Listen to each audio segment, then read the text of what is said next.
Attention, on s'attaque aujourd'hui à un monument des spécialités tripières.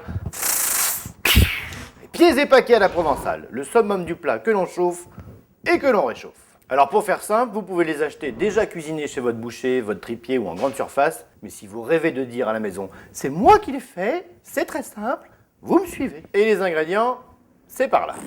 Pour 4 personnes, préparation 20 petites minutes, cuisson 4 heures. Il vous faudra 1 kg de paquets, qui sont des petits carrés de tripes de mouton, farcis de petits salés hachés, ail et persil, que vous achetez chez votre tripier ou chez votre boucher, ou en grande surface. 6 pieds d'agneau blanchi, 100 g de lard gras ou de petits salés avec la couenne de préférence, une grosse boîte de tomates pelées au naturel, 2 oignons, une carotte, 4 gousses d'ail, un demi-litre de vin blanc, un bouquet garni, de l'huile d'olive, un mélange de 4 épices, un morceau d'écorce d'orange séché, du piment de Cayenne, du sel et du poivre du moulin.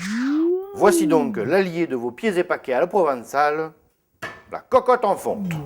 La cocotte en fonte, que l'on met directement à chauffer. On va mettre dedans de l'huile d'olive, forcément. On met les oignons dans un premier temps. On leur laisse à peine le temps de rissoler. Alors à Sisteron, ils vont dire ben si nous on les laisse rissoler. À Marseille, ils vont dire oh mais surtout pas, on ne les fait pas rissoler. On rajoute directement la couenne. On rajoute les petits dés de lard. Et pour terminer, les carottes. Et on ferme. Jingle trip. Suite des événements, on ajoute désormais l'ail, les tomates, le bouquet garni, les zestes d'orange. Après, un mélange de 4 épices, ça vous trouvez ça dans le commerce. On approche de la fin, une petite cuillère à café de piment de Cayenne, qui supporte mieux la cuisson que le piment d'Espelette. Vous faites un premier petit mélange, et la fin de la première étape, on va tout mouiller avec du vin blanc. Place aux pieds et paquets. Il s'agit d'être délicat, comme avec une jolie demoiselle. On la pose délicatement sur la préparation. Ensuite, on prend les pieds.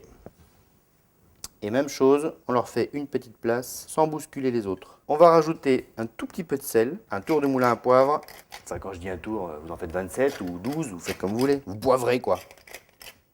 Juste avant de refermer la cocotte, on couvre avec de l'eau. Et quand tout le monde boit la tasse, vous pourrez refermer.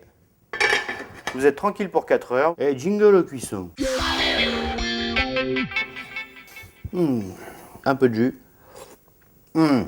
Parfait, délicieux. Je referme parce que je ne compte pas les manger ce soir, mais plutôt demain, réchauffer ça tranquillement. Et quand j'arriverai avec ma cocotte à table, je dirai « c'est moi qui l'ai fait ».